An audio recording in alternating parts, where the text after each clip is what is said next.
for the bare necessities, the simple bare necessities. Hello and welcome to episode 40. 40! Wow, of That's a Shame. I'm Isaac, and joining me as always, but with an added proximity this week, it is... Declan! Wow! We're together again. It's been a lot of episodes since the last time that was the case. While, yeah. When, off the top of your head? Would it have been... episode 14? Goodness! Is that for real? That's mad. I think so, yeah. That's the craziest thing I ever heard. That was the one after episode 13. Yeah, I remember. which intro. followed episode 12. Fucking madness. Episode 12, of course, out from the car political expose. Of course, yes. And then 13, The Wonderful Children of Thunder. Yep. And 14, the much overlooked Cool Hand Lucas. Yes, go back Great and listen to title. that one. Great bit of artwork. Very poor download figures for that one episode. It's a real anomaly. Look, this is episode 40. There's no two ways about it. Regardless of our own interest in celebration, it is a milestone. Did you ever think we'd make it this far? Not in terms of success, but in terms of just numbers. Sheer quantity. Yeah. We stuck to the idea for a while. That's commendable. It's been months. It is. April, May, June, the other ones. It's the longest that we've committed to anything between us. Yeah. I've had relationships that have been and gone during this. No, I don't mean that. I mean in the length of time. What a way to tell your girlfriend she's done. So what I'm saying is I've moved on. I'm joking, I haven't. What a show we have lined up, though. We've got all manner of features, in a sense. The thing is that because we haven't told each other what our relative features are, we can't actually introduce them. Yeah, they're quite vague. I should start. So I'm in Essex, which is where Declan lives at the moment. And on the way here, I had to get a train from Liverpool Street, which is not a station I go to or like to go to very often. It's a bit of a shame. And as I was going through the barriers, there must be quite a lot of trains that service different parts of Essex there, because there was a big, it looked like a stag group and a hen do that didn't really know each other, but were kind of merging into one horrible coalescence. Into a big marriage. Yeah, pretty much. Into one big, third act musical ending. And they were all, dressed... I could not work out what the theme was. So here are some of the characters they were dressed up as. Try and guess the link between them. Although, in a shameful way, there's no answer. So okay, good. If you're right, then just enjoy it on its own merits. So there was Charlie Brown from Snoopy. Okay, so already we're Three different ones. Okay, so 3 different Charlie Browns. Yeah. As in, what, at different stages of his life? One of them was a corpse. Skelly One of them Man. was black. It was all over the place, mythologically speaking. So there are 3 Charlie Browns. So we're thinking cartoons So far, at the I was thinking moment. cartoons. Cartoons. Except People who have dogs. except that the next one was... there's no two ways about it. It was Angela Merkel. What? A man. How did he dress up as Angela? How did you know? He just had the... Pantsuit with a big German flag German badge and a weird wig that was all straw hair and just Okay. marching everywhere, talking about So the Euro. it just looked like the Scarecrow from Wizard of Oz. Yeah. So we've got 3 Charlie Browns. It was a group of about, I'd say maybe 30, 35 people in total.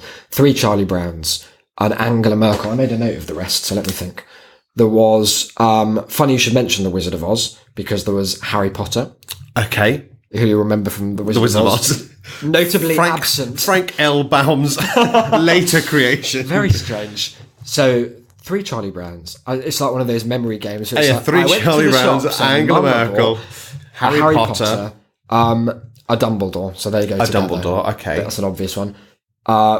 Grease. Danny Zuko from Grease. Danny John Zuko Travolta from Grease. character. Okay. And then what was the really weird one? There was one person who was just drenched, I was going to say, drenched in a flag, draped a flag over themselves, but it didn't appear to be from any country. And also they'd drawn smaller flags within the big flag.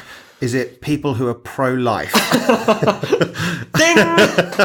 You've got it. No, I think that the only theme really kind of just been the one person told them all different themes. Or that it was just Mental. come in the costume you've got. Come in the nearest outfit.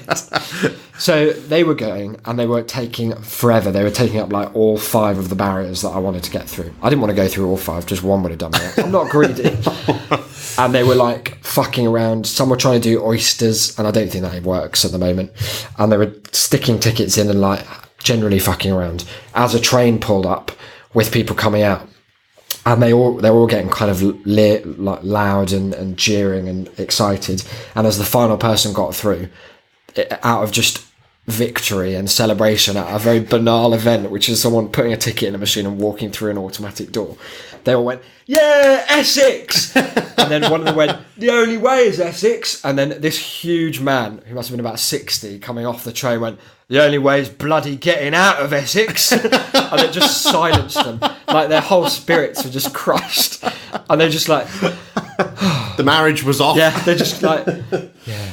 They laughed, but laughed like, you know, the laugh of someone who thinks they've delivered the final joke in a conversation. Yeah. Only to be upstaged by someone who's been quiet but has a much better one to end. Like, they think they'd crescendoed, but then he just barreled in underneath with a much... just out of nowhere laugh, and they were like the wind just taken out of their sails, deflated, and just like got on their train. What a phenomenal public service this man's doing. It was good. Without if him, could that go would have been round, the worst train journey of all time. He just goes around with like a conversational pin to prick people's balloons of hate into oblivion. So that was my journey. If you are that man, come on the show. That's a shame at bt.org or tea@shame.city. The choice is yours. I think let's lead in with whatever your feature is. Okay, well, that's fair. Well, Who knows? I was inspired, you see, by last episode. We've got Proust coming up, by the way, guys. It was to do with Proust. We started discussing some of our heroes, Oh yes, didn't we? Or not heroes, but historical people we identified with. Yeah, and our heroes of fiction. Yes. And you suggested that one of mine, quite correctly, I should add, incisively. Well, thank you. Was Mona the Vampire. Oh, of course. So She's a nice, normal girl in an extraordinary world. It's nuts. The world is bonkers. show us your fangs. Show us your fangs. Show us your fangs. The only way Oi! to bloody out of fangs. Didn't work that time, John. So I decided to have a little look at the old Wikipedia page for Oh, the okay. Vampire to see what quite was going on. Yeah. There isn't a whole lot of explanation. It's surprisingly brief. The show is only on for 4 years. Well, that's incorrect because it was on every single day of my childhood. What I mean is it only ran for 4 years, it much was like repeated for Mr. life. Ben. Yes. I nearly called it Big Ben. Mr. Big Ben. They seem to have repeated it. Forever. Yeah. I bet it's even on There were now. 65 episodes in 4 seasons. That's a So it decent wasn't run. bad. It wasn't bad. But yeah, there's some... I don't quite know who wrote this Wikipedia page or indeed who it's for. Because do the you mean by phrasing in it, the way that everything is put, is very odd for many different reasons that we'll come across as we go along. Okay. But we'll start at the beginning. Yeah. I was going to say let's set up what Mona the Vampire is, but as you're reading the Wikipedia, Yeah, that will be that'll it. do it. Mona the Vampire is a Canadian children's animated television series that was created by Sonia Holliman. Hollyman. Yeah. That's nice. The series follows the adventures of Mona Parker, who refers to herself as, quote, Mona the Vampire. Oh, yeah. As well as her 2 best friends, Lily Duncan, brackets Princess Giant, and Charlie Bones, Zapman, Oh, I forgot about him. He was a right idiot little sidekick. and her pet cat Fang, I liked him. as they imagine themselves confronting a new supernatural foe or solving a supernatural mystery in every episode. But there are always rational explanations for what they see, just in case Well, you were worried. that's not strictly true, is it? Because what they see is always like a monster when what it was is like someone left the window slightly open and like a draft came in. Yeah, that's a rational explanation. Isn't Okay, it? no, you're right. That's fine. That's a rational reason If to that's see rational, the boogeyman. we need to let a lot of people out who have been sectioned. Boogeyman, there's no escape. Oh, okay. Mona the Vampire is based on a series of 1990s children's books of the same name that was written and illustrated by Sonia Holliman. Hollyman, she's back. And later also by, I couldn't tell you how to pronounce this name if I really, really wanted Let's to. both have a go. I think it's Declan's mouth is like Hyawen grasping. Oram. Where is it? Point to it.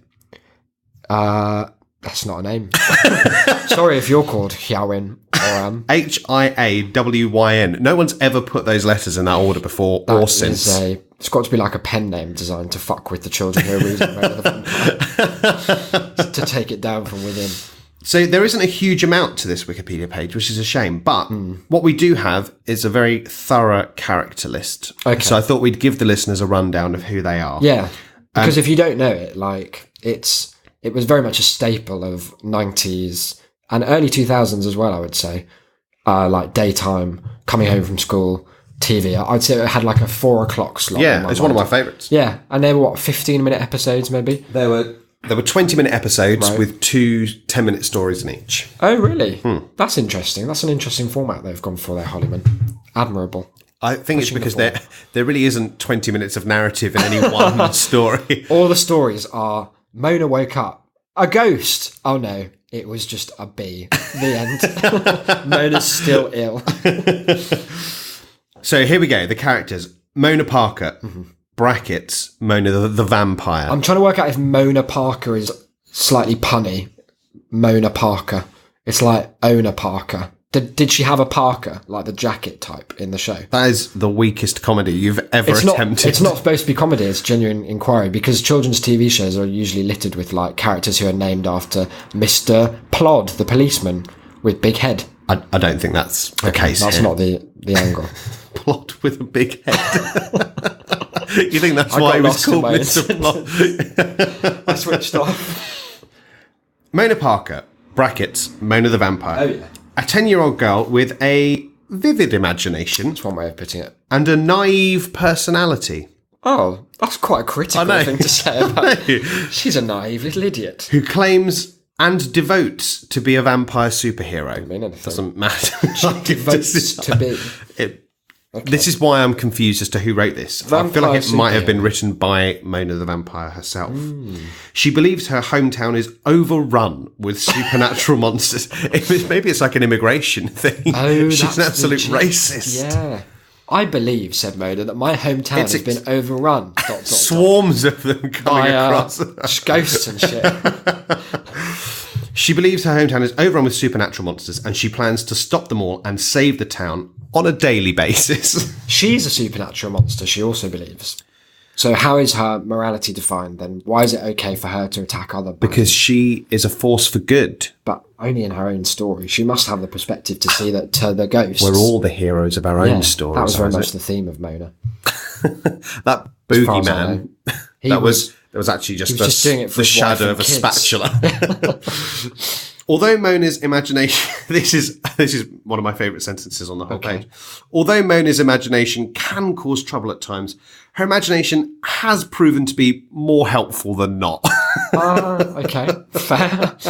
I guess we'll leave that to history to a judge. Fang. I like that Fang gets second character. billing. He's the sidekick.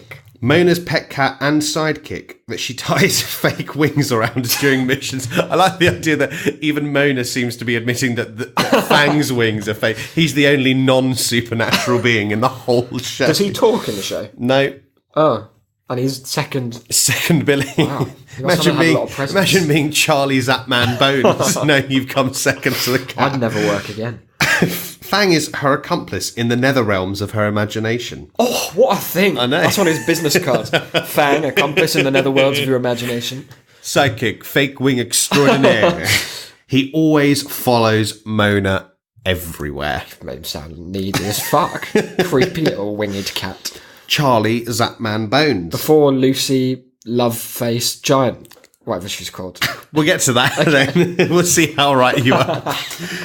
One of Mona's best friends. He wears glasses and is unintelligent.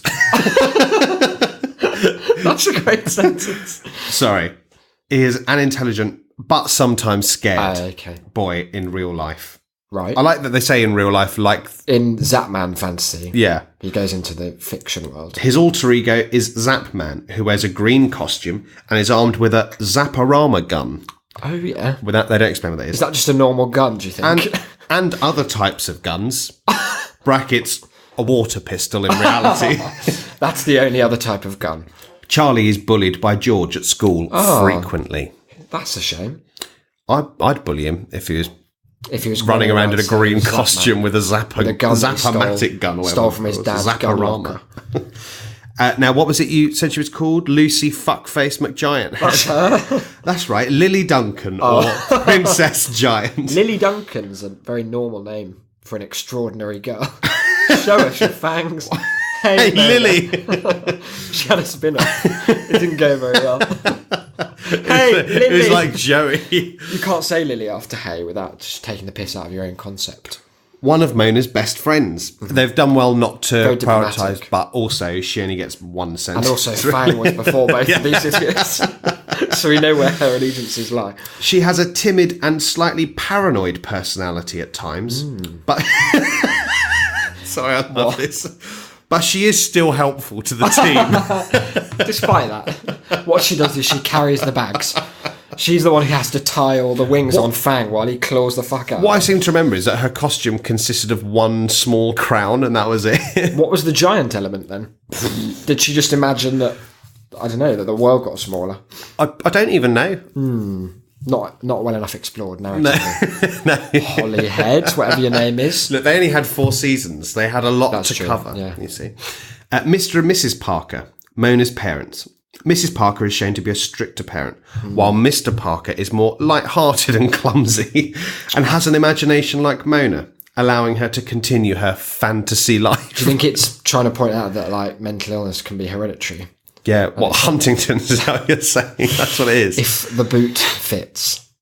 I think it's more a kind of comment on how we coddle children and how perhaps the imagination is a good way to introduce them to the evils of the world. Yeah, okay. Or they're both fucking mad, either one. It's a real flip of the coin. Angela Smith, Mona's snobbish rival. Often, Angela boasts about her wealth to her classmates and often enlists George in her schemes to cause problems for Mona. Oh, not problems. Now, you might have thought from that Angela Smith is that kind of old money, landed gentry type, but no, her parents won the lottery. Oh, that's an explaining interesting her richness backstory. and spoiledness. So it's a comment on new money and like the nouveau riche. Yeah, The burgeoning middle class that doesn't really deserve to be there. yeah, and the way in which they're putting down the everyman, rest of the us. proletariat, Yeah, the common boldly man. striving The common to vampire. save the world from the boogeymen Mark's and really salmonella lovely. and food poisoning. She plays the role of a female bully in the series. She plays the role. That's why I was worried, because it's like they think these are characters. These Even are real within- people yeah. who are playing characters in a show in which they are characters. But in a way, like everyone's just playing a role in Mona's own fantasy. When Mona goes into fantasy world, does she perceive that anyone else is other than Lily and Captain Bones, whatever his name is? I think only in terms of how she sees them. Like if the guy who runs the bakery is actually a werewolf, Right. He's there, but he's a werewolf. But otherwise, people are just Yeah. Otherwise, living their because it's like lives. this. It does that weird like. There's like a puddle, puff of smoke, is what I remember. No, it being. I think no. It's like a Dissolve. dropping a pebble Right. in. I think. Oh yeah. And the ripples into the nether Which is a worlds. quite druggy effect. Yeah, isn't into it? the nether realms of our imagination, you see. Fang's been there. That's the one. Love the Always place. following her about. Will not stop. I've kicked that cat to the curb more times than you would care to mention. Absolutely Miss Trunchbulled it into the next life. Amanda Thripp right into the cornfields. But yeah, but otherwise everyone else and everything else kind of just just normals. fades. All becomes a bit spooky, much like the path we will be taking Oh, yeah. and discussing in the Alton next Towers. episode. Get ready for that, guys. Episode 41 will be big. George Jamel. Okay. How are we spelling that? Could be Jamel. Jamel. L. ELL. Jamel. I think Yeah. Jamel. I like that. Jamel. But it's JAMELL. Rubbish name. Very poorly thought out in terms of the spelling there. A school bully who mainly bullies Charlie. Like he's got, That's not how bullies but work. also bullies several other characters. Oh, that's fine. That's fine. He plays the role of a male bully in the series and often is seen talking to and negotiating with Angela as a friend. Negotiating with his friend. He's a little salesman. He's negotiating some of that lottery money. He wants in on the middle class. You give me $10 and I won't deck you. This is like social mobility in action. He's getting in on the action. Madeline Gotto, Okay. Mona's teacher. All these names sound like they're puns that don't mean Exist. anything. They Like don't- they've just missed Maybe they something. work in French or something. Yeah. Oh, that's an interesting idea. Because he's Canadian. Yeah, that's a good... If you're a French listener, then tell us why that's wrong. She's very stern. Oh, I Yet can also has a habit of falling in love easily. Oh, I don't want Like that that to from a come up too teacher. often in the context of school. She's often exasperated by Mona's strange ideas Uh-huh. and arguments for supernatural occurrences, which are ordinary events. Especially as it's a maths class. I like that the person who wrote this, doesn't seem to have exactly settled on whether it's real or not. But then the show never really tells us either way, maybe. No, but it was bullshit. We can, in the last was very episode, Mona, the camera cuts and it's like live action. It pans out on Mona and she's just in a psych ward. Yeah, it's That'd just be in bed. incredible. I'd like to do like dark reimaginings of these things. Like, so we've got Mr. Ben from the perspective of the shopkeeper. Mona, but it's about actually dealing with mental illness. That would be brilliant. Let's We do could do Bernard's Watch from the perspective of someone who's not a stupid, time-wasting, in the literal sense, cunt. Who, let's remind ourselves, stops time to do the shopping and starts it again reopens it to to fucking pay. Fucking The waste. fucking liberal BBC. They couldn't even show a bit of time theft. Lazy. Oh, dickheads. links. Yeah. Principal Shawbley. Get out. That's a pun on no language. Shawbley. Yeah. Okay. The strict principal of Mona's school. It makes it sound like there's also a not Yeah. strict principal. Good cop, bad cop. St. Faith's Elementary. St. Oh. Faith. Interesting. So it's about belief and just like, well, if you commit to an idea, does it have value inherently? The answer, of course, is no. No. As we'll get on to later. He easily grows tired of Mona's behaviour That makes it sound like he's trying to. and is quick to discipline her. Right. So She's not expelled or anything. No. is she? Nothing extreme happens. Officer Halcroft, the chief of local police, Oh, the local police. yeah, he's become used to Mona's antics and is quick to offer a more rational explanation to Mona's stories, which, ironically, Mona finds rather outlandish and unbelievable. Oh, that is a good device. I like that. Because Bit of a they're twist like there. really Yeah. putting us in her head, her perspective. Yeah.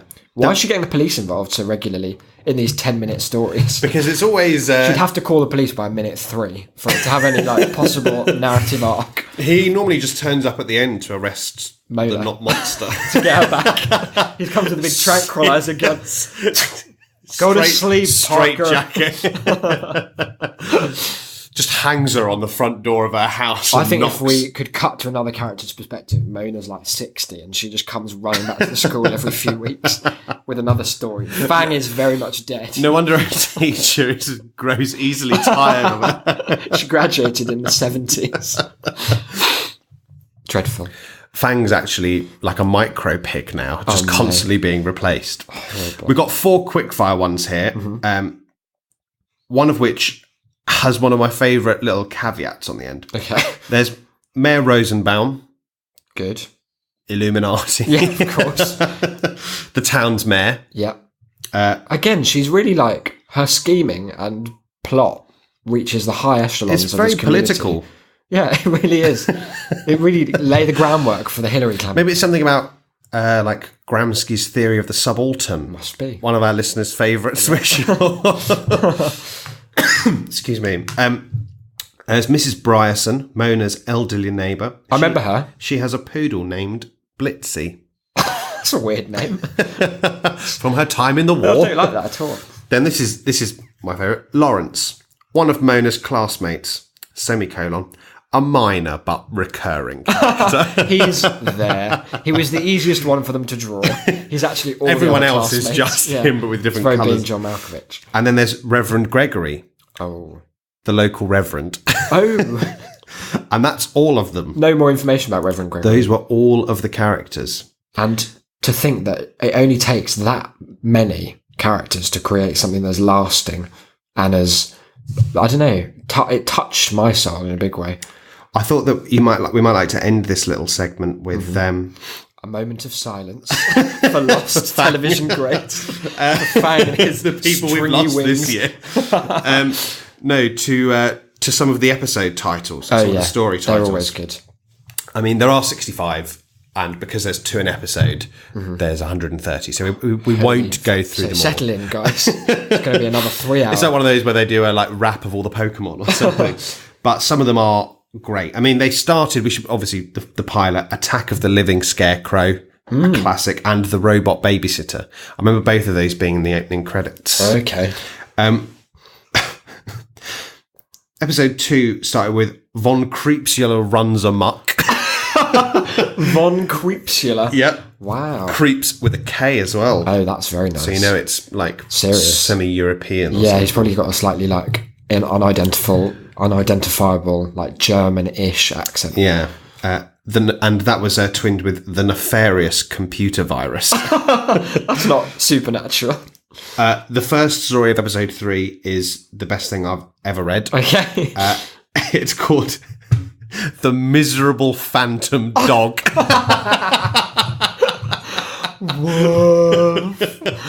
Arf. That's a lovely image. Can we try and watch that one? That sounds like it's trying to be the Fry's Dog episode of Futurama. Yeah. All right. Episode 4 combined The Whirling Void with There's No Place Like Gnome. No, as in Garden Gnome. Yeah. Not Chomsky. No. That should have been his autobiography title. Oh, imagine. Incredible. I might email him to suggest that. That'd be so good. This one sounds like it's about trans rights because it's a sort of pun, but it's the exchange student. It sounds like it's about chromosomes. Yeah. Sadly, I wonder what that is about. Interesting. Wonder what could that possibly be about? Exchange. It sounds like money, a financial bent to it. Here's the worst attempt at a pun you've ever heard. Freaky the Snowman. No. Stop. These two somehow both sound racist. Mm-hmm. In fact, the next 4 sound pretty racist. They went through a difficult patch. The writer's strike really left them bereft of anyone except racist Tony. Anyone left of fascist. There was no one to okay the episodes. So they just all got the nod. They became thinly veiled metaphors. And that's how we ended up with the dastardly Dr. Voodoo. Oh. Dancing Underpants Ghoulie. Miss Gotto's Haunted House. That sounds like a euphemism for her vagina. Doesn't it? It does. She does easily fall in love as well. Well, that was the Valentine's special. And Cry of the Swamp Thing. Thing. I couldn't be bothered to identify it within the narrative. It's just what's coming out of the swamp? Is it like it's a monster, a kind of ghoul? It's a thing. So yeah, it's like if I had to describe it as anything in particular, it would. It's just they ended the series with Von Creepsula's return. That's clever. Circular. Yeah, that's very nice. I hope when he comes back, he'd boosted his character in a significant way. Like he was prepared for what was going to happen, and it's just a really sad episode. He's also 3 feet taller. Princess Giant has never lived down. Got smaller. They opened series 2 with Dr. Java and Mr. Hyde / the second episode, Miss Dewey's Dismal System. Oh wow, that's a laboured concept. I bet Miss Dewey had never been in the show before, and they just wrote her in to justify for that one episode. A decimal joke. And that was it. Tragic. Ventrilo Creeps. That doesn't even work. There's a bit of software called Ventrilo that used to be before Discord and Skype were a thing for people doing games together. So that just sounds like anyone who used that software ever. Limo to Loserville. Wow. That's a more social theme. That's like Ferris Bueller. Yeah. The Hexed Mansion of Agatha Misty. If I was any way related to Agatha Christie's estate, I would sue that vampire into the grave. That is a dreadful abomination. What is this one? Why? This is such a beautiful smashing together of cultures. Okay. The ninja's curse. You know, ninjas cannot move for a bit of spellcraft from those guys. Hexing all over the gaff. They will not stop. Shame on the shaman. Flutopia. These are so uniformly awful. Their batting average is like just barely above the floor. What is now? I don't even know What they're going for. Potato fish creepers. Potato fish, is that a thing? Let's Google it. Surely not. Potato fish. Nope, just getting recipes so far. For creepers. The first thing that came up is actually a bit of news called Fish Found in African Village. As if that's newsworthy. That sounds like they're taking the piss. Yeah, it just does. It's a comic relief sketch. That's horrible. I mean, I just wonder who was one person, do you think, in charge of all the All of them. titles? I like to think that they wrote 65 titles and then had to build episodes around them. It feels to me more like one of those, when people share images on Facebook, it's like choose your month of your birthday and the day of your birthday. The first letter of your surname. Yeah, and you you get your rap name. Yeah, and your MC Potato Fish Creepers. They've got, this one's sort of low key, quite horrid. Toys R Us. Oh, they literally are. They are us. That sounds like a dark premise indeed. I would like to see that one. Imagine, it's about how we're all puppets in the big capitalist game. Either that or people just turning into Skeletrix all over the shop. Can't move for them. They seem to kind of like have, as the series progressed, moved on to just alliteration, really. They That's gave how up they did with it, yeah. anything else. Ghastly gargoyle galore. They went for. That was This one, I want to watch this one just to see what the actual premise is. Yeah. Monkey See, as in the ocean. Monkey Do. Monkey Stick. The Wrath of Thor. It's just another one. And that was tied with the Pied Piper. Now they're just doing other people's stories. Derivative. The Rescue of Queen Mab. Bit of Shakespeare in there for That's everyone. nice. This is a next level. Okay. They found their feet again with this one. The Shark Man Goeth. Well, Shark Man is such a shit idea as well. Not only is it a shame of a title, but you know that the whole idea of a Shark Man, because they only reveal that can happen in the Shark Man episode is that He's not just a shark man. Or just a shark. Yeah, true. Horrible nonsense. What's the very last episode they ever did? Was it called Mona Realises What's Up? No, the last one is very boring. Oh, Just before we sign off, there's a few that are troubling just in this last stretch Towards of the the end final of the run. series. Yeah, the Laser Wizard, Yep. Bowling Gremlins, Zap Man, Myself and I. no, nonsense. This is just branding. Nickelodeon Nightmare. Oh, dreadful. Ready, Steady, Yeti. Ready, Steady, Yeti? Yeah. Doesn't mean anything. Von Creepula's Day Off. He's back, and this time he has After leisure. 3 series. This time he's not doing He anything. was like holding out for his return. Like, no one watches these things religiously enough to get callbacks. You can't do a callback in a 10-minute. It's like watching Lost. You're just hoping that someone's Yeah. like coming back for the final series or something. Sad. This will be the penultimate one I mentioned. Uh-huh. And I think that we need to watch this because surely no one else can have done so, or else there would be a big news story. Right. Because the penultimate episode, the second half is called The Suck-O 5000. Oh dear. That's when people have sex with Henry the Hoover. It's starring the teacher who no. falls in love With easily. her haunted cavern. Yeah. That's That's unfortunate. The last episodes were called Medusa's Revenge and The Fearsome Forecasts. It's just a haunted weatherman. Wow. It's going to be ghosts and rain. More tomorrow. Well, Sleet, Hail, and Phantoms. I'm sure they're all on YouTube because it's recent enough that Must be, YouTube yeah. coexisted with it being broadcast, Yeah. unlike Mr. Ben, which predates our concept of Imagery. communication for the most part.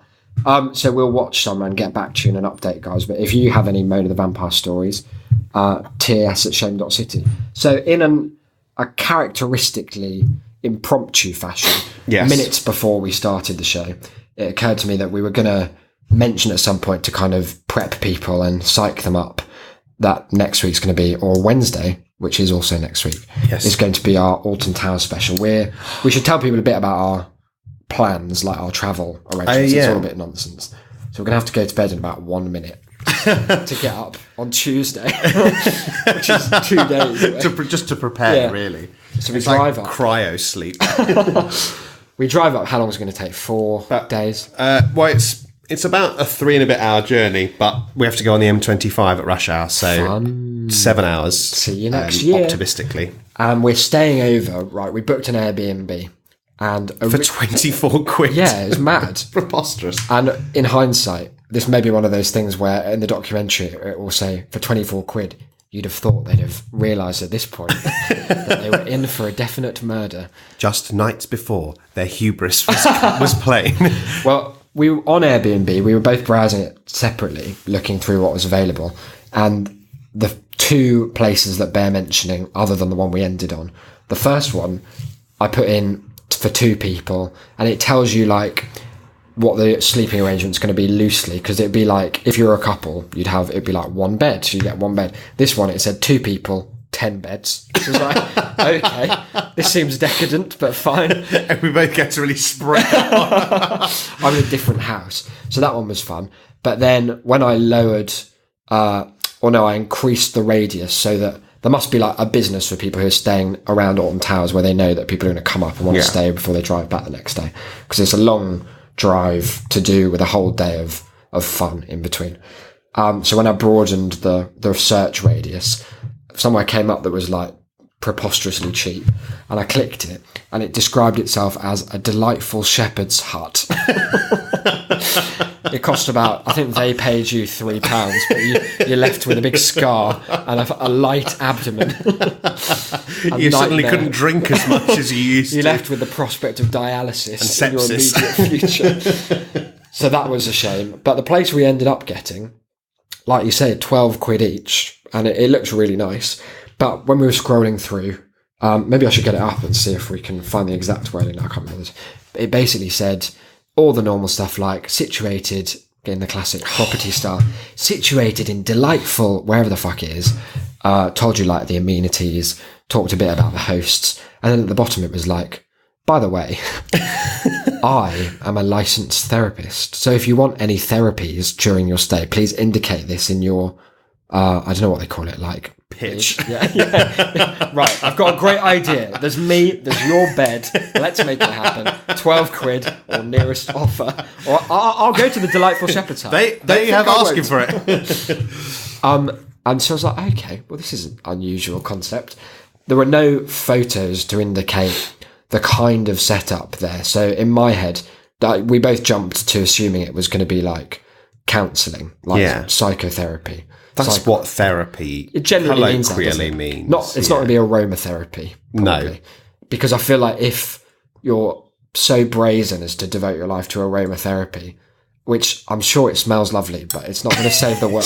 it's not doing any good. I told this. It's not medicine. Mentioned this the other day to someone, but an ex-girlfriend's aunt, she came, or like her dad's side of the family was just, they all did like the maddest things, of which the maddest was that her aunt, they were Polish and they'd been living in the UK for like their whole lives, but she decided at the age of about 50 to give up a career as like a high-powered something or other and to learn aromatherapy in a big way because she was going to move to Palestine and solve the Middle East crisis. So, like, that was her That's such a great manifesto. leap. Like, the leap from any high-powered career to aromatherapy is enough. But to decide then that that's what's been missing all It's like, these well, years. With all this power and money I currently have, I can't really do much to help. But the vector of olfactory enjoyment. I tell you what, if there's anything that can bond people, it's candles. Yeah. It's scented candles. I mean, we'll get Hamas, we'll get Israel at a table and be like, guys, everyone loves vanilla. Come on, let's work with me here. I don't know. Efforts are still ongoing on that front, as you may have heard. But we assumed then, as you would assume, that it was going to be, like therapy where you sit down on a sofa and talk about your life. So Declan wrote this email that we were going to pitch, again with pitch, but we were going to send that was like asking for couples counselling. And I didn't send it because what I found out quite quickly afterwards when she replied to my first, like when I bid, I still don't know any of the Airbnb. applied. Bought. I guess it's just like rented. Yeah. Yeah, the room. She was like, massage chair out of action was the one message that I got. No. I don't know if she means now. She's just telling me what's going on now. But maybe I by the see. time we go, it will be ready again. So we're going, basically the plan is drive up to Alton Towers, Do that. do Alton Towers. We'll have a lot to tell you about. There's the fucking spooky path. Like, there's going to be hours of content on that alone. I think we should try and make it like a proper gimmick Podcast. production. Yeah, that's them. Where they like intersperse us talking now. Yeah. With like, Should it cutting serial in. style, Yeah, where we'll we cut just in. kind of fade out a bit into the interview. And I'll like make sure to blow into the mic a bit so people know that we're outside and there's weather around us and anything could happen. So we'll have that. We'll get some therapy of some description.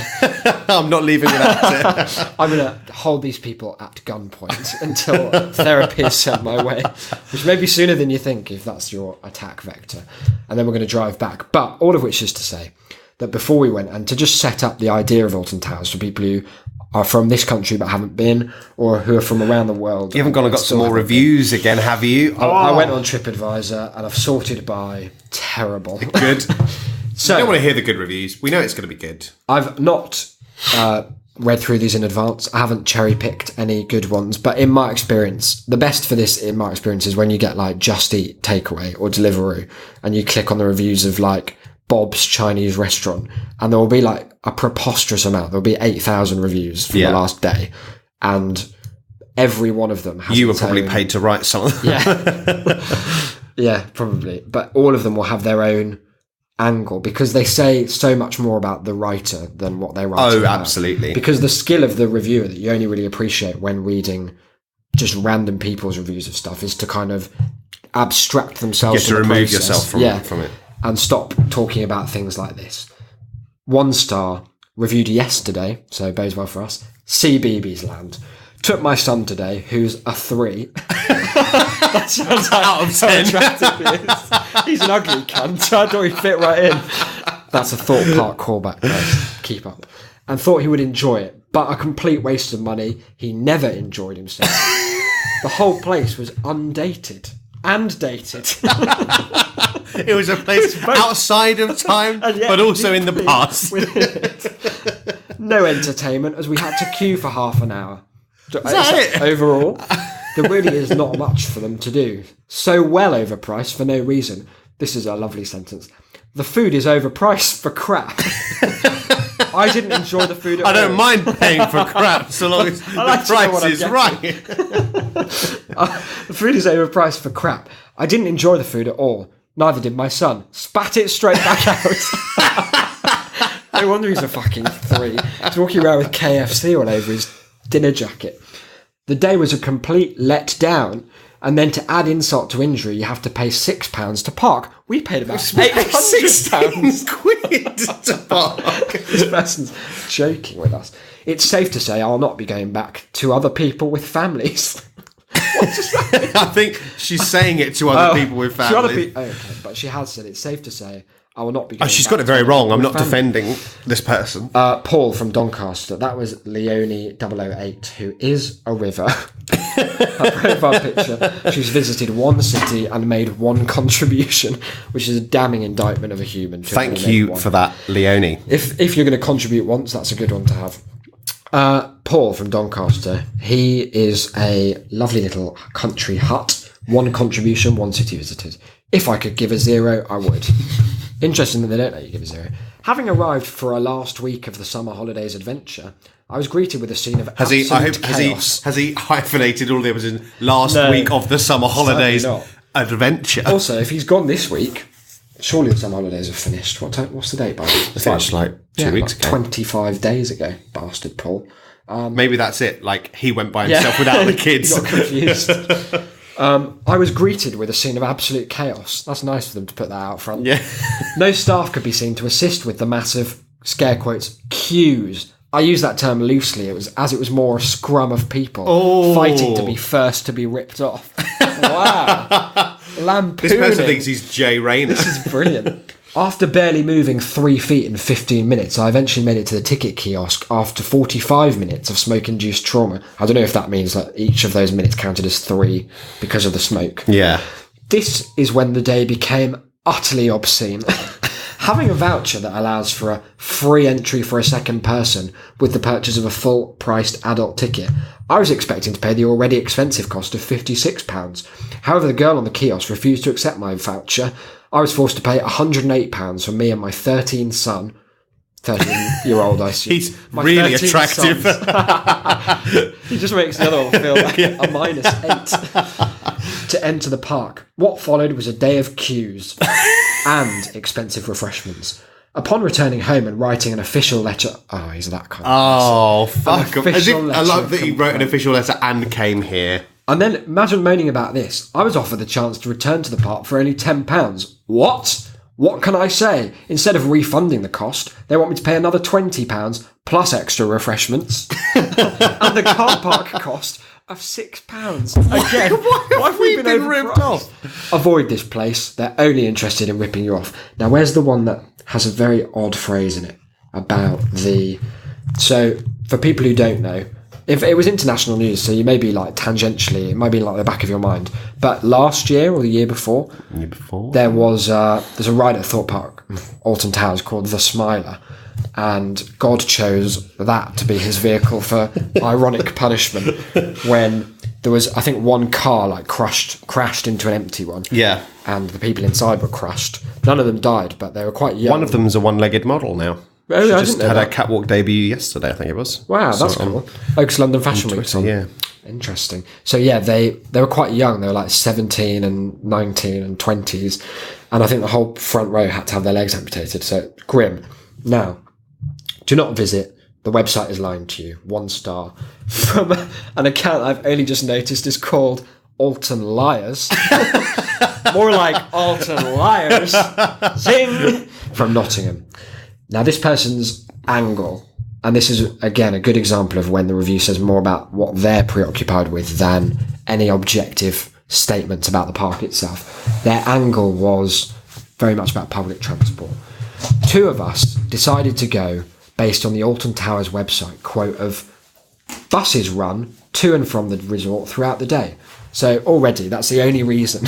But if that buses go if there, they said buses go to the abattoir, we would have spent 3 days there. Let me tell you. Got a train to Nottingham, £13. Found out the bus sounds like the start of a shit country song. £13. Found out the buses only run once a day from Nottingham at 9:15 a.m. And then in more pointless detail.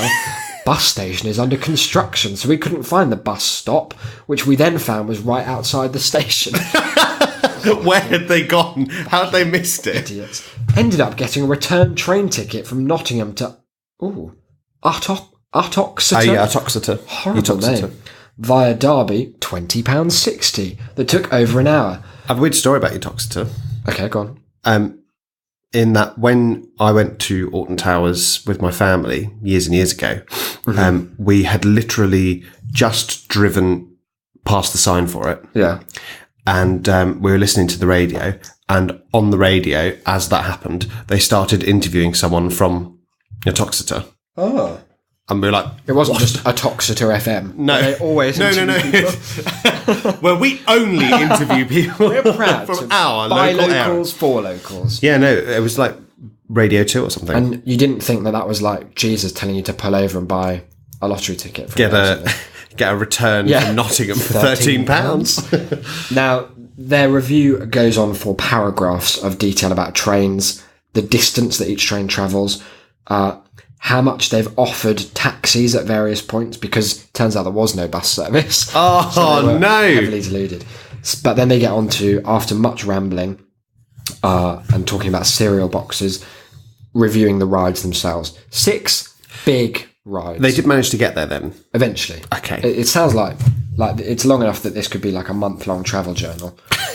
The intervening bit there. They got there at 3:50, park closes Yeah. at 4. So let's get the reviews for the rides, because there are 6, as we discussed. Like, no matter what way you spin it with a theme park, there's not that much there. No. 6 big rides. VR didn't work on what used to be air, so that's a real shame. Do you reckon they still had to have the headsets on? But it's Just ride in the dark. dark. That'd be nice. I'd like to try that. Sensory deprivation roller coaster. So, Nemesis was okay. That's it. All right. That's Nemesis done. What voted the best It was okay. inverted roller coaster? It was okay. It's fine. It's fine. Why say any more? Rita waited ages for 2 seconds of no thrill. Would imagine it's only good if you wait for 2 minutes, then sit at the front. 13, unexpected drop, disappointing. Oblivion wasn't working. Spinball Whizzer looks like it's going to snap. Okay. That's not That's not a review. had to queue for an hour because it was the end of the day. I don't know what I mean by that. Now the Smiler one is particularly odd. Smiler is just too weird for me to go on whilst I'm having fun. Someone isn't. What do they mean? What does by that mean? It's true of any ride. Like, you going on fucking Nemesis is not going to save poverty. Like, there's always going to be someone not enjoying themselves while you're having fun. I can't. It would be obscene of me To go on a ride called Smiler. Well, I won't be smiling. While aromatherapy is yet to end the conflict in Palestine. Altogether, about 11 rides. Half decent ones weren't working. Mine Train, Log Flume. In the whole place, this is a cumbersome sentence, excluding anything in CBeebies land, everything else that used to be there has been demolished. So spent more time walking around, must be on the spooky path, and waiting than actually on rides. Spent more money on travel than on the entrance. That's a nice, repetitive yeah, it's like a phrase poem. there. Don't bother eating there. £8.99 for a single chicken's leg. So in essence... You have to pull it off yourself. So in essence, I don't understand what they mean by this. The ticket is equivalent to 6 chicken's legs, 6 small potatoes, and 3 litres of orangeade. So specific. But you'll get a bargain bucket and a snack box from KFC for £15. So you can see where I'm going with that. I've never been able to see less of your point. I've never been more misled by the opening of a sentence. It's such a baffling concept. And then he goes back to describing the train journeys back and includes, for your viewing pleasure, photos of his tickets. His train tickets, I should add. Alton Towers replied to it. Thanks for taking your time to review Alton Towers. And most of Britain's rail Network and rail. infrastructure We're sorry to hear that there are aspects of your visit that proved to cause issues. aspects. There's a 98%. This is a lovely bit of passive aggression, though. We do try to advise to check the bus times directly, as the service is not provided by us. Rest assured that we're very grateful for all feedback and will act upon such. That's a horrible sentence. Your comments have been duly noted. We hope to welcome you back soon. Dated 1 star. Resort is all about making money from the car park charge, £6. To the people selling refillable mugs straight after you walk through the gates. Rides are dated, well used. Horrible. Went to water park 5 days ago. It's September. The outdoor slides was closed. We was on our way back to Wales. Thought it would be a good idea to go to the water park. It's not worth £15. We paid more than that, but we'll leave that as well. And last one, which has the captivating title, and this has been like a lot of interest has gone on here. There's been a lot of voting on it, replies to it, and it's also someone who's done reviews before. 1 star from Emma, who is a ski. Ruined my son's birthday. My son, who's a 3, was let down and disappointed. And disappointed. Together, yeah. We added a child's birthday package to our booking. And was It wasn't his reassured- birthday, but we just wanted Thought, more. why not? Reassured that it could be presented during our visit to the restaurant on his special night. We booked a table online and included our request and booking reference, At the restaurant, we spent over £100, but we were then informed that the child's birthday package, sounds like a horrible sentence, was unavailable. My son was disappointed, especially as staff and guests celebrated birthdays in other areas of the restaurant, but he was reassured that his birthday treats would instead be waiting for him back in his Splash Landings room. He rushed into the room and found nothing. Not even the beds. They'd stripped it bare for his Here's your birthday, kid. Gets worse every year. I went to reception and a young girl, doesn't say if she worked there, had no explanation. Just accosted someone. You! What happened to my son's birthday? She was 4. She was just in tears. No. I left frustrated and angry. My son's birthday was ruined. I returned the next morning and I was given a refund for the birthday package, but received no explanation or apology at all.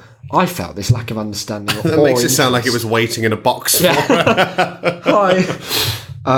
I felt an apology or even a small gesture of goodwill towards him, such as a little soft toy. They did refund it. Yeah. Would have made him feel better, but the staff member who issued the refund did not even acknowledge him or his birthday. Not even a happy birthday. It was a real elephant in the room. Yeah. He was wearing 8 different badges, carrying a cake, party hat, anything else. Any plans? Would you like to say anything to my boy here? Look at him, no. Looks like your jacket's heavy. Looks like a bit of a 3 there. Can't have this little soft toy, just burnt it in front of him. So I think we did this before Thorpe Park looked at the reviews. Yeah. And they were all uniformly bad. So it doesn't, for me though, it sets up a better day because not only does it lower my expectations for them to then be just met. Yeah. If the ticket's worth more than 6 potatoes and chicken's legs, then we're already in the money. But also, if we can find out any of these people, like if we can find where they are. If we can find out why we've been charged 2.5 times the parking, of the parking, then I'd be extremely grateful. it would be good. Right, let's go on to Proust. Yes, We teased it for an hour. I remember I said in the last episode that 4 questions in a row were basically the same question. And have they made it 5? No, but we've still got more of them to go. Oh, I see. Because we've had, so the last ones were who are your favourite writers, who's your hero of fiction, which historical figure do you most identify with, and now we have question 30 for this, our 40th episode. Who are your heroes in real life? Who are your heroes? Mona the Vamp? No. In real life. Yeah. Okay. Don't give me Mona Parker as if that counts. It's not even a pun. It's established. She's got a cagoule. It's very deliberately, though. They meant something, but there's a real bite behind its lack. I don't have heroes. You can say me. It's fine. Like, I know because we're face to face now. I'll try and look away, but feel free to gush. No, I don't have heroes. Wow. Well, now that's just insulting. How about... Oh, what, you were going to say me then? Oh, no. Sondheim. No, well, yeah, exactly. I wasn't You can't say Sondheim again. Sondheim's my answer to all these questions. No, but you can't have him for all of them. What is the quality you most like in a man? Sondheim. When and where were you happiest? Sondheim. If you could change one thing about yourself. What's your greatest extravagance? Where would you most like What's to the live? depths of misery?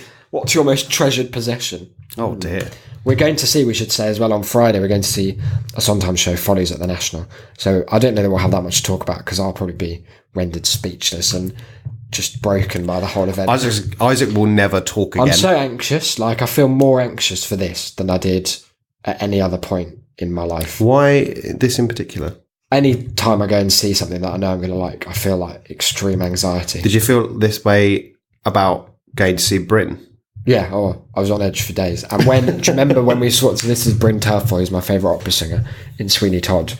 And I was already anxious, sat down, there was a big rake. So my company was made anxious by the big rake. So that was just adding to it. And my company makes it sound like I took people on a work outing. Come on, guys. Uncle Isaac's taking us out to Sondheim. We had a big trip out. But then, if you remember, they flubbed the opening for that because the conductor was basically out of time with the orchestra and Bryn. So it's the do, and he came in. But then the whole thing like started slowing down while he was trying to speed up. And so that I could have fainted. I felt very ill. I felt like sick. And I Good job I didn't notice. No, I kept it all to myself. But yeah, obviously the answer is going to be Sondheim. I can think of more people. Yeah, okay, well, go on then. Heroes in real life. Maybe it's more interesting if we break it down into like different areas of real life. So artistic life's hero, big. Yeah, moral hero, yeah. Political hero, culinary hero, Instagram hero, vampire hero. I think, yeah, okay. So like artistically, it's going to be people we've already mentioned. Yeah, almost certainly. Sondheim, DeLillo, Faulkner, me, all the greats. Piano, you play piano, you conduct, you orchestrate. That's an in-joke that no one else will that's ever just have a for chance us. to get it. That's just unfair. Maybe we should release that footage one day. Just that clip. Yeah. All right. So how about hero? They can't have anything to do with art. They've got to be artistically bankrupt, but still heroic. Who would that be? That's an interesting theory. What about like a philosopher? Because some of them are thoroughly artless. Yeah. A.C. Grayling. But he writes quite nicely. Yeah. Too arty. Push him out. All right, gone. Yeah, bin. How about a biblical figure? Who's artistically inspired me? No, not artistically, just any My kind. biblical hero. Yeah. Mine's got to Mine's be the whale that ate Jonah. Nebuchadnezzar. He was a real go-getter. He saw what he wanted and he He ate went it. for it. Swallowed it whole. It's How really does been that my story motto. end? Is it like in Pinocchio, where they set a fire in the whale and then he vomits them out into Pinocchio's house? And then the whale just crashes Turns into the into a wall. Yeah. Is that what happens in Jonah and the Whale originally? Find out. Jonah and the Whale. Doesn't he just sort of wait it out? Well, Eventually the whale gets bored. The story spits him out. This is an amazing find already. So I've been taken to BibleStudyTools.com. Good. Oh fucking hell! There's a weird picture for it. Oh, that's It's like a right. weird clip art, but all the elements are taken from different scenes. So the whale comes from like a nightmare, and Jonah comes from caveman days. We serve a God of second chances, is the theme. Yeah. This is a summary on the biblical account of the Jonah and the big fish. You can read more. What do they mean, the big fish? God sent a big fish, some call it a whale, to swallow Jonah and to save him from drowning. While in the belly of the big fish, brackets whale, Jonah prayed to God for help, repented and praised God. For 3 days he sat in the belly of the fish, whale. Then God had the big fish. They're doing this deliberately. They're fucking. They nuts. must. God had the big fish, whale, throw up Jonah onto the shore. Okay, well there you go. Wasn't like Pinocchio. So Jonah or the whale, which is your... Oh, the whale. Okay. Shall I keep picking like biblical pairings and you tell me who's the more heroic? Okay. Goliath. That's an obvious choice. David was a little idiot. Yeah. He could barely throw a slingshot. Samson and Delilah. Oh, Got to be Delilah. She took initiative. She got $1 for that hair shaving. She knew what she was doing. Yeah, she wasn't going to take me. She was an alive, so- entrepreneur. Clever. How about, I was going to say Simon, Peter and whatever, but they're the same person. There's a lot of instances in the Bible where they just rename characters with no explanation for it. Abram, God one day is like, mate, it's Abraham now. It's just supposed to be like, okay. Is that like a smaller version of when he does the whole Isaac thing where he's just fucking with him to test how well he'll go along with God's stuff? just got like his mates round. Yeah, He's like watch calling him this. up. He'll do anything. You know, Hey, mate, He's absolutely- he's what's a that gullible son prick. called? Isaac. Yeah, no, get a big knife. Get Isaac. No, he's going to do it. What's He's he going to do it. Go up the mountain. And Lucifer's like, come on, mate. Like, you don't have to make him slit his throat. He's only got one kid at the moment. He's just got to stop. But maybe that is just the theme, is that God can just change whatever he wants and you just have to accept God really wasted that power. on just name changing. You could have changed like evil into none, famine into plenty. Okay. How about a hero of... The storm. Yes. No, a hero of like political or like an academic hero. An academic Hero of the academy or an associated disciplines. not art. If they've written a poem, they're disqualified. Baudrillard. And why? Because he managed to create a style of writing that people all thought they were capable of. And it ruined a whole intellectual movement because everyone decided it was just full of cunts. Yeah, that's fair. But also I think he's got like a phenomenal take on the world. I just admire the balls of writing an essay called "The Gulf War Will Not Take Place," just as it had been announced that it would. And then to follow that up during the war by writing one called "The Gulf War Is Not Taking Place." And then after the war to finish it off with "The Gulf War Did Not Take Place." It's a hell of a trilogy. And he literally he ends the first essay by completely undercutting every one of his critics by going, of course it's actually happening, but there'd be no intellectual value in saying that. So let's say that it's not and see what we can find. Yeah, okay, that's fair. Mine's going to have to be Gordon Pennyfarthing, whatever his name was, who wrote on the propagation of pseudo-profound bullshit. Oh, yeah. Our friend Matt. That's an amazing. He is. That is all hero. of our intellectual heroes. Okay. Number 31, this is going to be a quick one. And then I think let's leave it there. Yeah. 35 in total, so don't worry. Proust is back in a big way on Wednesday. Number 31. What are your favourite names? I assume it doesn't mean of the ones that you've been given. No. Just for... It's a one for question. A boy, one for a girl? I don't know. It could mean just of objects, though. Or brands. Yeah. Well, let's do all. So Okay. For people. For people. One for a boy, one for a girl. Are you allowed to say Isaac? Are you allowed to say... I am, but I won't be. Well, Isaac's obviously a great Mine would be Jacob and Beatrice. Oh, wow, that's very... I would not have expected that. That's a very throwback selection. Why? I don't know. I think Why there's just... Beatrice? That's the name of that horrible rabbit. Oh, no, it's not. No, you've got that wrong in every sense. I don't know. I just think it's quite sweet for an old name. It doesn't necessarily sound to me old lady. Beatrice, bring me teeth back. We can shorten it to B. Yeah, Which you I shorten think is anything quite to cute. be. Isaac, I'm always calling you B.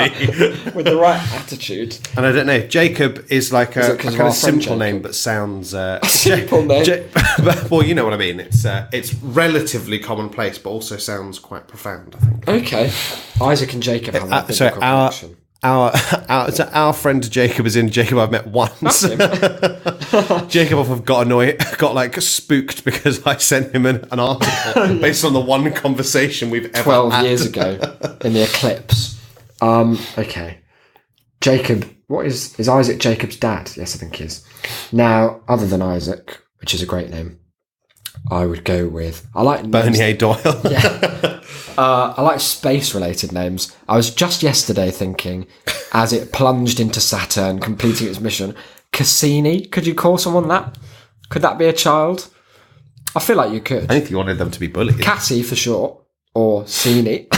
I really hate the name Cassie, but that's because I knew a monstrous girl called Cassie at primary school that's who once spat in a hat and tried to put it on me. Spat in a hat. Was that the follow-up of Dr. Seuss? It got really dark. The spat in a hat comes back. It's just an anthropomorphic bit of saliva. It's a bit about something. It's a sort of piece about hepatitis. I like names like Andromeda. That's another space name. It's a galaxy. Yep. I like names like Pluto. the Moon.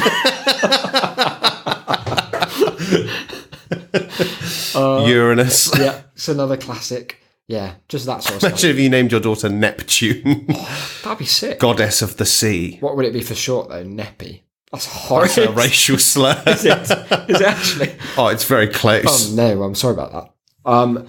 Yeah, I don't know. They're quite pretentious, all those names, but I feel like you've got to go for it. Yeah. I think if you give someone, I mean, this is obviously doesn't hold up in reality, although there are elements where it does, like nominative determinism stuff, like Thomas Crapper, Yeah.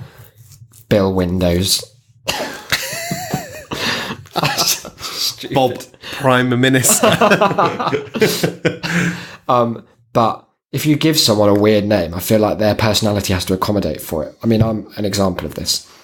I have a stupidly long, weird name, and I feel like you can't sell it. And you're stupidly long. Yeah. Listeners who haven't seen it, it's like Mr. Tickle coming I into look the like room. after Mike TV gets stretched, which they never show in the film, or in the Alton Towers ride, which is since defunct. They show it in the remake. Do they? Yeah. Oh, yeah, and he walks out. That's horrible. Yeah. That's a very upsetting bit. It goes to show why they didn't show it in a far superior. Imagine them trying to do that in the 70s. Or so. They'd have had to actually stretch They'd someone. have filmed him from 80 feet below. Okay, space names.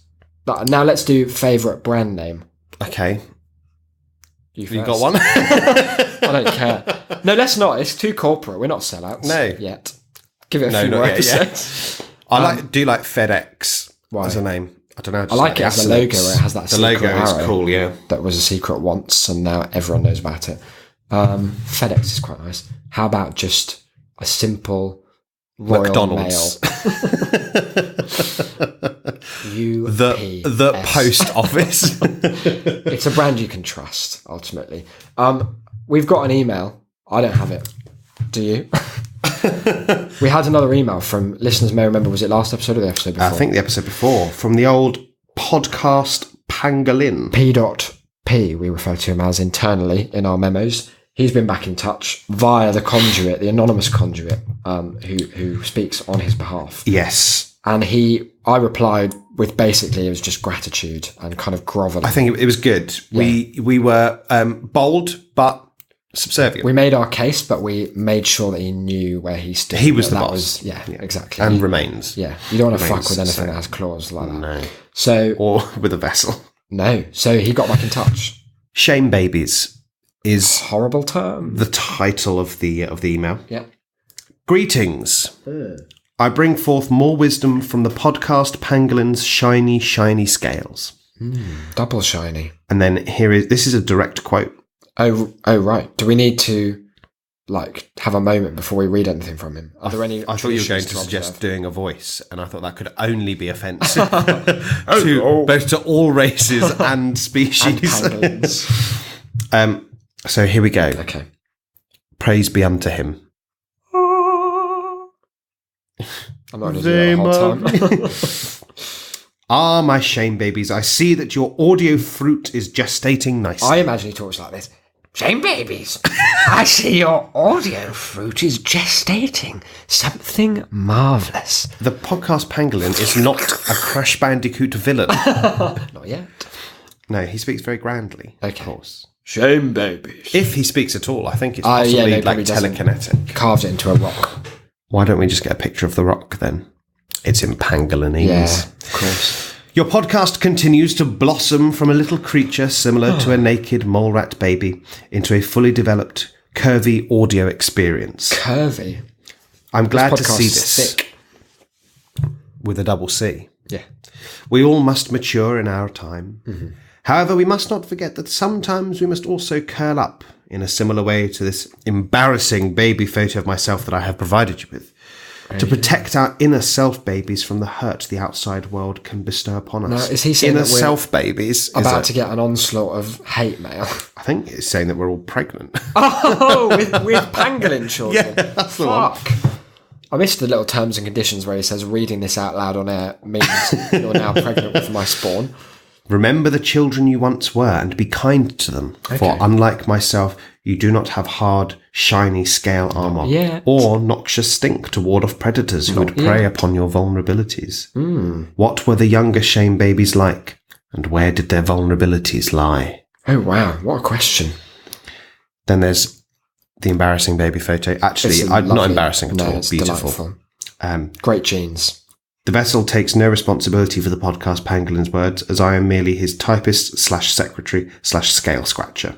Similarly, Oh, no. I will not be doing a big old stab of you anytime soon. Promise. And then there's a little PS, which is a link to savepangolins.org. Is that a real thing? Is that a charity? Pretty sure. Let's have a look. It'd be a shame if it was not. It'd be a shame if it was just like a comedy site. Yeah, it is. So we'll post a little link to that. Oh, no, they're... Oh, wow. They're the most illegally trafficked mammals in the world. What an honour. Everyone wants their opinions on podcasts. Okay, yeah, we'll link to that. And you can buy shirts and merch, of which 100% of the profits go to pangolins. Conservation.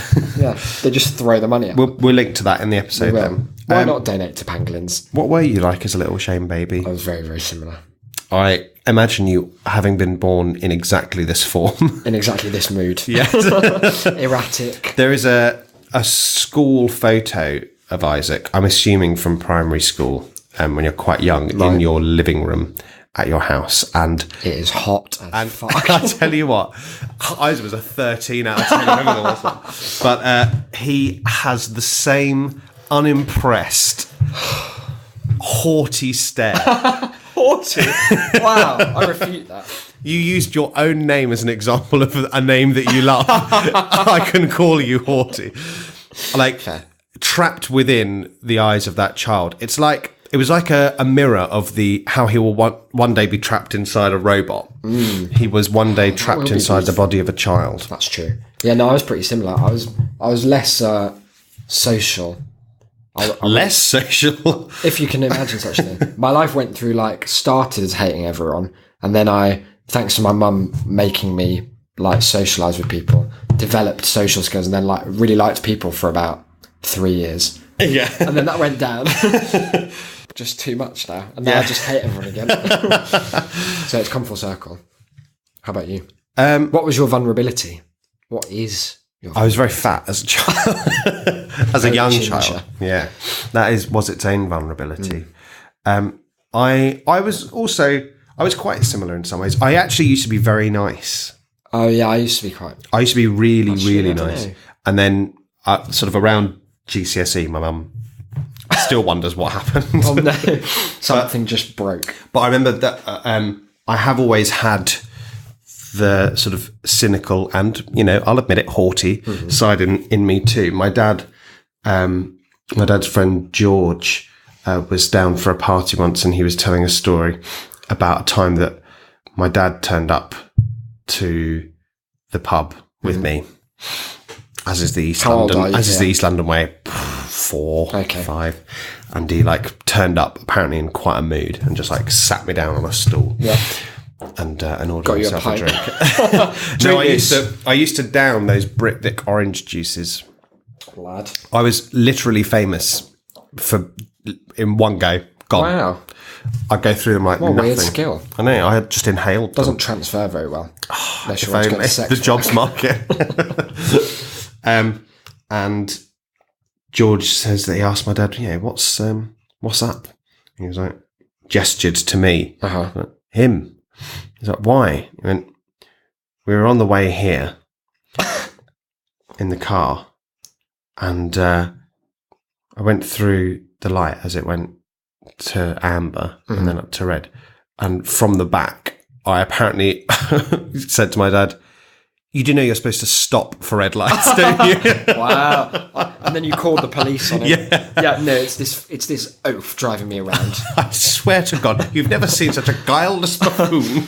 I've got a good story that I might have told on this podcast before, but it's in my head, it's a chat show worthy story. Oh, yeah. And I have not told it in a long time. So you're saving it for Graham Norton. Yeah, maybe I shouldn't peek too soon. Look, guys, I'll give you this exclusive. There's a lot of context here. Don't worry about it. I used to live in a castle, Arundel Castle. My mum was the nanny. My dad was the chef of the Duke and Duchess of Arundel. No, the Duke and Duchess of Norfolk, they're called. But they live in Arundel. Anyway, I was in a castle. I lived there for a year and a bit or something. Maybe longer. And I was probably about 3 or 4. And as I am told, this went down. I was friends with, my best friend there was a boy called Tom, who will go on to be, his older brother will be the Duke, but he's Lord Arundel. Tom something, Fitzallen Howard. Solid. Yeah. And we were best friends. He was about a year older than me, I think, maybe 9 months or something. And he used to run around and play, as you would imagine, it's a good place for dicking around a castle. Exactly. And one day, my mum overheard us. There's this big spiral staircase up to where our room was, and I think she overheard us climbing it very slowly. He would go first, and I was little, so I'd be climbing them like literally like they were mountains. Well, and you were common folk as well, so Yeah, you exactly. couldn't be leading the way. Except that the conversation went as follows, as she heard it kind of coming up and into shot, into ear. Into ear, that's horrid. What is it with you and stuff going into people's ears? I don't know. Let me tell you, it doesn't carry over into any other aspects of my life. Let's put a stop to that right now. She heard him saying, "So Isaac, is it true? Is it really true that you own this entire castle?" And she heard me climbing the steps. Yes, Tom. I've just been telling the Lord of Arundel. Yeah, this is all mine. I let you guys stay. It's fine. You don't have to pay me anything. If you're lucky. Just don't fuck with me, Tom, Lord Tom, and you'll be fine. So yeah, I guess I've always had a certain sense bit of royalty in internal you. prestige. Some call it a delusion of grandeur, but Some call it narcissism. I just say reality has yet to align. Some call you a narcissist selfie cunt. I've not heard this. But thank you for your email, podcast pangolin. Now, on the Sopic and subject. I had such an already inelegant link segue, which is going to be on the topic of email. How can people email us? And I managed to fuck up even that. I haven't even. Look, if you've got a particular topic or subject that you would like us to talk about on the show, if you'd like our opinions on anything, if you'd like our advice, I want to help, hear how Noah got on with the Albanian girl. yes, do get back in touch. Did our advice help? If not, better than if so. If they get married, we're going to officiate that wedding, whether Noah likes it or not. We're coming. Well, you can email us tass@shame.city. Why not? We love getting your Or emails. that's a shame at bt.org. You else? can you can get in touch with us via the website, can't you? Very shame.city/contact. There's also shame.city/review. Now, if you had a couple of minutes spare and you were looking for an outlet for some of the inevitable praise that you have, backed up, you that don't you've want built to up. burden it. You don't want to become constipated with praise. No. There's no remedy for that, except shame.city/review or reviews. You do the working out of that bit. I should probably make it so both go to the same place. Yeah. But for now, that won't be the case. And how many stars do they want to chuck in? Well, It's between- minimum 5. Oh, what, that's like a feature they've added to their website? Yeah, you can't give fewer than What's 5 the point of having stars. the rest of the stars? If they did manage to give us fewer than 5 stars, if they managed to, I don't know, hack into the system or to something, the whole internet. that's it, collapsed, The whole of iTunes is just gone. gone. Well, you don't want that. Podcasting gets erased from history. We all forget that it ever happened. A loss.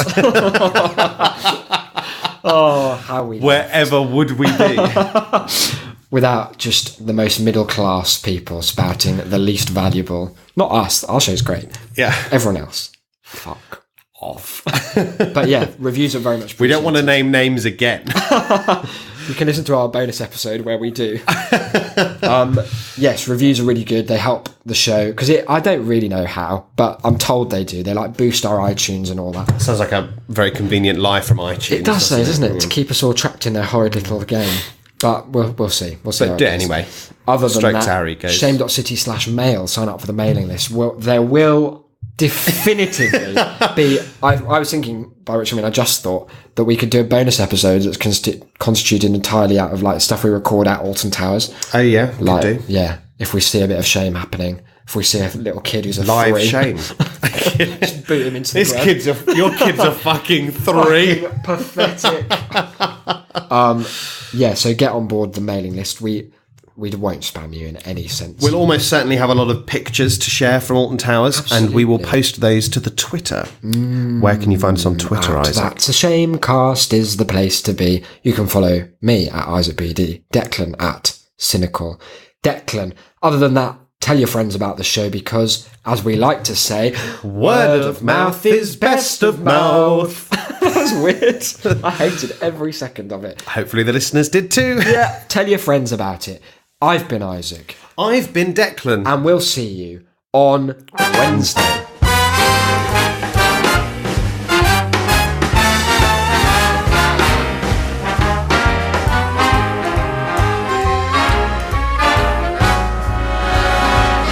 Look for the bare necessities, the the simple bare necessities. Forget about your worries and your strife. I mean the bare necessities, oh Mother Nature's recipes that bring the bare necessities of life. Wherever I wander, wherever I roam, I couldn't be fonder of my big home. The bees are buzzing in the tree to make some honey just for me. The bare necessities of life will come to you.